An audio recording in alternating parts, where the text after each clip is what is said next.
আসসালামু আলাইকুম, আমি শুভ খাতুন। আজকে ছোটো বাচ্চাদের জন্য লুডুস পাস্তা রান্না করব। তার জন্য এক প্যাকেট পাস্তা নিয়েছি আর একটা পাতিল নিয়েছি। পাতিলের ভেতরে একটু পানি নিলাম।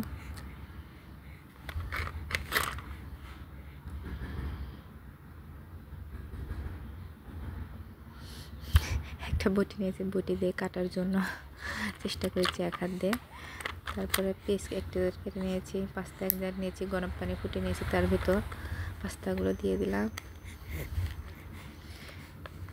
আস্তে আস্তে সিদ্ধ হচ্ছে, একটু নাড়তে নেড়ে দিলাম। অল্প কিছু দিয়ে আমি রান্না করছি। একটা গ্যাসের চুলায় একটা কড়াই দিয়ে দিলাম, তাতে একটু তেল দিয়ে দিলাম। এরপর এখানে পেঁয়াজ দিয়ে দেবো। তারপর একটু ভাজা ভাজা করতে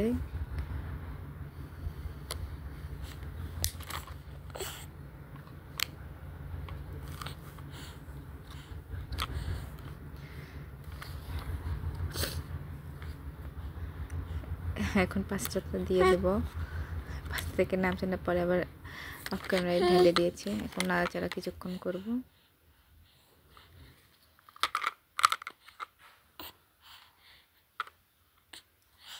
এরপর মশলাটা দিয়ে দেব। একটু মরিচের গুঁড়া দিয়ে দিলাম, হলুদের গুঁড়া দিয়ে দিলাম, লবণ দিয়ে দিয়েছি অফ ক্যামেরায়। দেখুন কত সুন্দর লাগছে, অনেক সুন্দর।